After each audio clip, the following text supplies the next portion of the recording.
మళ్ళీ ఇప్పుడు యాసంగికి వచ్చిన పొలాలు నాటేసుకోవాలి, తుకాలు ఈతకు వచ్చినాయి, కనీసం ట్రాన్స్ఫార్మర్లు కావాలంటే ఒక 2-3 కరెంటు పోల్లు కూడా ఇవ్వలేని పరిస్థితుల్లో ఇవ్వాలి మీ ప్రభుత్వం. అధ్యక్ష మినిస్టర్ గారు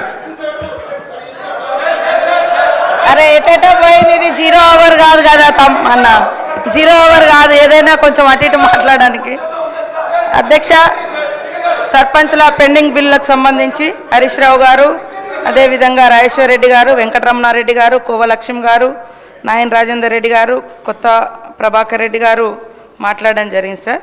వారు చెప్పినటువంటి వివిధ అంశాలను చూస్తే మేము వచ్చిన తర్వాత సర్పంచులు ఫిబ్రవరి నెలలో వాళ్ళ కాలం అయిపోయింది సార్. అప్పటి తర్వాత మళ్ళీ ఈ రాష్ట్ర ప్రభుత్వము కులగణన చేసి మరి మేమెంతో మాకంత రిజర్వేషన్ తీసుకురావాలనే ఉద్దేశంతో ఎలక్షన్స్ జరగకపోవడం మూలంగా కొద్దిగా గ్రామాలలో కొన్ని సమస్యలు అయితే ఉన్నమాట వాస్తవం. అయితే ఈ వచ్చినటువంటి పెండింగ్ బిల్లులన్నీ కూడా గత ప్రభుత్వం నుంచి బీఆర్ఎస్ ప్రభుత్వం మాకు వారసత్వంగా ఇచ్చినటువంటి పెండింగ్ బిల్లులు. అయితే ఇవి లాస్ట్ ఏదో 1-2 ఇయర్స్ నుంచి కాదు సార్, 2014 నుంచి కూడా ఇట్లనే వస్తూ వచ్చింది. పెండింగ్ బిల్స్ నా దగ్గర ఉన్నాయి, కావాలంటే వాళ్ళకి ఆ స్టేట్మెంట్స్ కూడా ఇవ్వడం జరుగుతుంది అధ్యక్ష. అదేవిధంగా అధ్యక్ష, వీరి హయాంలో ఇప్పుడు ఆర్థిక శాఖ మంత్రి గారు ఆ రోజు హరీష్ రావు గారే ఉన్నారు. వారు ఇంత బాధపడుతున్నారు. మీ చేతిలో ఉండి ఇట్లా ఒక సంతకం పెట్టించుంటే ఆ రోజు అన్నీ క్లియర్ అయ్యేటి.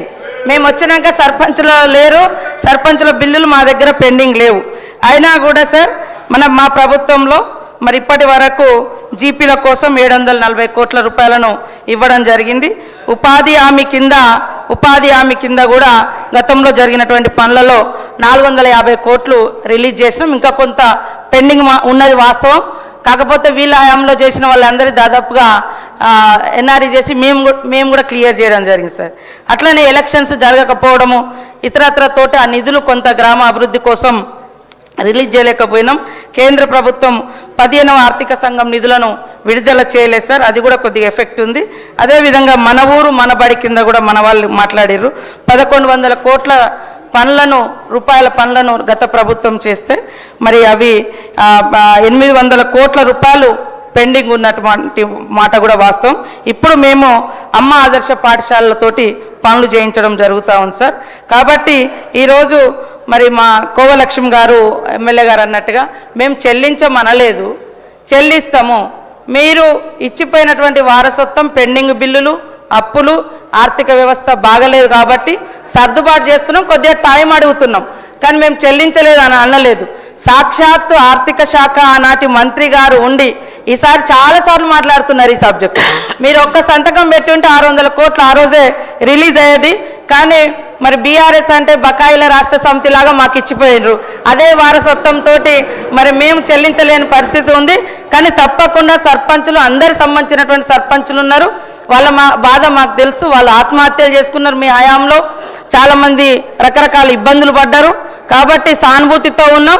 సకాలంలో రిలీజ్ చేసేందుకు ఆర్థిక శాఖ మంత్రులను కూడా నేను వేదిక ద్వారా కూడా కోరుతా ఉన్నాం. మీ తరఫున కూడా నేను మాట్లాడుతూ ఉన్నా. నమస్తే. Question number 566.